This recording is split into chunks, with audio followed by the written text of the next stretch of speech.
G'day guys, Darren Mitchell here. Trust you're doing well.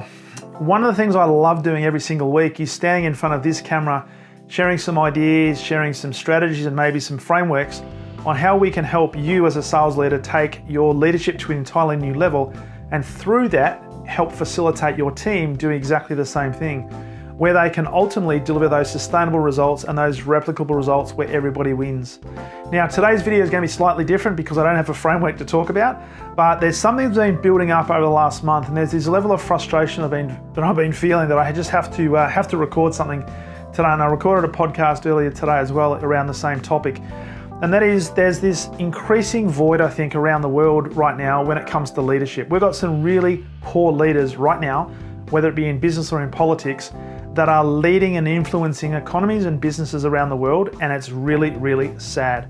There's a massive vortex, and I think it's incumbent on us as leaders to think about that, recognize that, and look at how we can change it, how we can do something different. So I just felt compelled to share a video today and talk about this. And really it comes down to this, and that is we need to get really, really clear on what our leadership values are. Now, you just have to look at examples right now that are coming. I'm not going to talk about specifics, but there are certain individuals and certain leaders around the world who are saying things, and then the facts are actually determining that what they're saying is not actually true. So the level of trust right now in leaders is starting to go down and continuing to go down. Now, what's really sad about all that is I look at the next generation of leaders coming through. I look at people who are in their late teenage years or early 20s who are going through uni, haven't even started a job yet, or people who are starting off in a job, who are an individual contributor but have aspirations to be a leader. When they look at these examples around the world of leaders, of people of influence, and they're thinking to themselves, well, if I want to be a leader someday, there's my example. It's really, really sad, and we've got to do something about it. And as leaders, we need to get better. We need to set the example so that the leaders of tomorrow can come through and leverage off us and use us as a platform to take leadership to an entirely new level, and hopefully everybody wins.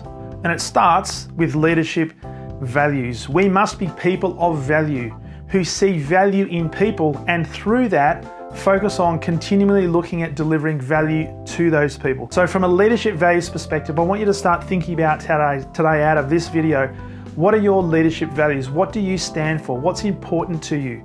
I've had a number of clients over the last month where this has really come to the fore, and what I'm now doing is every single leadership client I'm working with, we're doing some work on their leadership values, because this becomes really their foundation, their bedrock of what they stand for and what they do, and everything therefore comes from their leadership values. Now, what's important to you? If somebody asks you the question, so Darren, why are you a sales leader? What brought you into sales leadership, and what keeps you in sales leadership, and what is going to continue to keep you in sales leadership?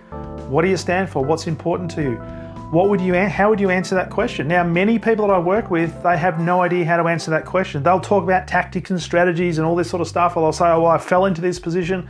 I actually didn't want the position, but now I'm here.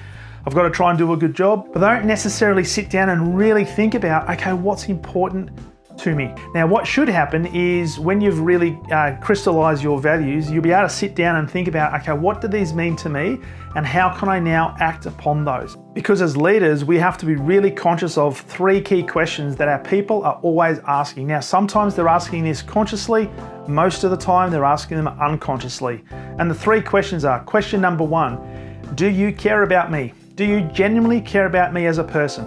Or are you in it for yourself? Unfortunately, too many leaders right now appear to be self-serving, and they have a higher level of self-interest. And as we've talked about before in terms of trust, any leader who has self-interest starts to see their trust diminish. Question number two is, can you help me? They're asking this question, can my leader help me? Are you there to serve them?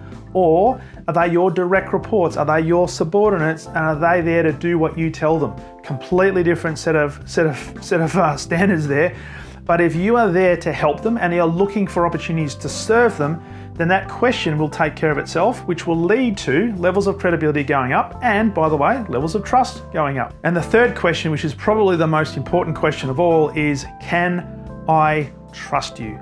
Can your team trust you? This is what they're asking. If I share some information with you, can you be trusted to keep that in confidence, or will it now be broadcast over the whole interwebs, if you like, or the internal communication, or the internal chain of command, and therefore all the stuff I'm now sharing is you're just like a sieve, right? Can I trust you? Because as we know, trust is the bedrock of great leadership. So those three questions are always being asked. Do you care about me? Can you help me? Can I trust you? If we're always asking ourselves that question, or keeping that in the forefront of our mind when it comes to our leadership and looking for opportunities to serve, and if we spend some time sitting down and thinking about, okay, what's important to me? What do I value? Getting a set of leadership values in place, then all of a sudden, one person at a time, we can start turning the tide of leadership and start developing a great culture around leadership. Now, it starts with us, and I always say this to myself, and I always say this to clients as well. It only takes one person, and if not you, then who? And if not now, then when? So I trust that message resonates. It's something I had to share. I felt compelled to share. Values are really important to me, and I trust that they're important to you as well, because when trust is earned, and this is something we've got to do always, when trust is earned, it's based on a set of really strong values that, by the way, become consistent over time, and through that, we're enabled to get to that next level of leadership. Hopefully you're honing in on what's important to you as a leader, looking at what your leadership values are, and when we do that, we can take our leadership to an entirely new level. All the best.